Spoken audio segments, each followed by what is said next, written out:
ನಮಸ್ಕಾರ ಎಲ್ಲರಿಗೂ, ನಾನು ನಿಮ್ಮ ಸೃಜನ್ ಕನ್ನಡಿಗ. ಗೈಸ್, ಇವತ್ತಿಂದ 100 ಡೇಸ್ ಒಳಗೆ 10K ಚಾಲೆಂಜ್ ತಗೊಂತ ಇದ್ದೀನಿ. ಅದು ಡೇ 1 ಗೈಸ್. ಇದು ಲಾಗು. ಬೆಳಗ್ಗೆ ಎದ್ದು ಫ್ರೆಶ್ ಅಪ್ ಆಗಿ ನಾಷ್ಟ ಎಲ್ಲ ಮಾಡ್ಕೊಂಡು ಅಲ್ಲಿಂದ ಸೀದಾ ಹೋಗಿದ್ದೆ ಒಂದು ಐಸ್ ತಿನ್ನಕ್ಕಂತ. ಒಂದು ಐಸ್ ತಗೊಂಡು ಅಲ್ಲಿಂದ ಸೀದಾ ಮನೆಗೆ ಅಂತ ಬಂದ್ಬಿಟ್ಟೆ. ಮನೆಗೆ ಬಂದು ಆ ಐಸ್ ಓಪನ್ ಮಾಡಿ ನಾನು ತಿಂದು ಅಲ್ಲಿಂದ ಬಂದಿದ್ದೆ ಸೀದಾ ಅಂಗಡಿ ಹತ್ರ ಬಂದು ಕುಂತ್ಬಿಟ್ಟೆ. ಆಮೇಲೆ ಅಲ್ಲಿಂದ ಸೀದಾ ಮನೆಗೆ ಬಂದು ಸ್ವಲ್ಪ ಹೊತ್ತು ಮಕ್ಕಂಡೆ.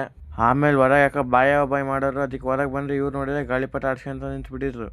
ಹೌದು. ಅದನ್ನೆಲ್ಲ ನೋಡೋಷ್ಟೊತ್ತಿಗೆ ನಮ್ಮ ಅಪ್ಪಾಜಿ ಬಂದು ಕರೆದ್ಬಿಡ್ತು ಅಂಗಡಿ ಬಾ ಅಂತ. ಅದಕ್ಕೆ ಅಂಗಡಿ ಬಂದು ಕುಂತ್ಬಿಟ್ಟಿದ್ದೆ. ಮನೆಗೆ ಹೋಗಿ ನೋಡ್ತೀನಿ ಫಿಲ್ಟರ್ ನೀರೇ ಖಾಲಿ ಆಗ್ಬಿಟ್ಟಿತ್ತು. ಅದಕ್ಕೆ ಹೋಗಿ ತರಕಂತ ಹೊರಟಿದ್ದೆ. ಆಮೇಲೆ ಕ್ಯಾನ್ ತುಂಬಿಸ್ಕೊಂಡು ಅಲ್ಲಿಂದ ಸೀದಾ ಮನೆ ಕಡೆಗೆ ಅಂತ ಹೊರಟೆ ಗೈಸ್. ಆಮೇಲೆ ಯಾವುದೋ ಪಾರ್ಸಲ್ ಬಂದತ್ತೆ ಅಂತ ಹೇಳಿ ಫೋನ್ ಮಾಡಿದ್ರು, ಅದಕ್ಕಂತ ಮನೆಗೆ ಅಂತ ಬಂದೆ. ಆಮೇಲೆ ಓಪನ್ ಮಾಡಿ ನೋಡ್ತೀನಿ ವಾಚ್ ಆರ್ಡ್ರ್ ಮಾಡೋ ಬದಲು ಬಾಕ್ಸ್ ಆರ್ಡ್ರ್ ಮಾಡಿಬಿಟ್ಟಿದ್ದೆ. ಆಮೇಲೆ ಆ ಬಾಕ್ಸ್ ಅಲ್ಲೇ ವಾಪಸ್ ಇಟ್ಟು ಅಲ್ಲಿಂದ ಹೋಗಿದ್ದೆ ಒಂದು ಮಸಾಲೆ ಪುರಿ ತಿನ್ನೋಣ ಅಂತ. ಅಲ್ಲಿಂದ ಬಂದು ಸೀದಾ ಒಂದು ಮಸಾಲೆ ಪುರಿ ತಿನ್ಕೊಂಡು ಅಲ್ಲಿಂದ ಸೀದಾ ಮನೆ ಹತ್ರ ಬಂದುಬಿಟ್ಟೆ ಗೈಸ್. ಇವತ್ತಿನ ಲಾಗ್ ಇಷ್ಟ. Thank you so much. ನಾಳೆ ಸಿಗೋಣ. ಬಾಯ್. ಇನ್ನೂ ಫಾಲೋ ಎಲ್ಲ ಬೇಗ ಫಾಲೋ ಮಾಡಿ ಸಪೋರ್ಟ್ ಮಾಡಿ ಗೈಸ್.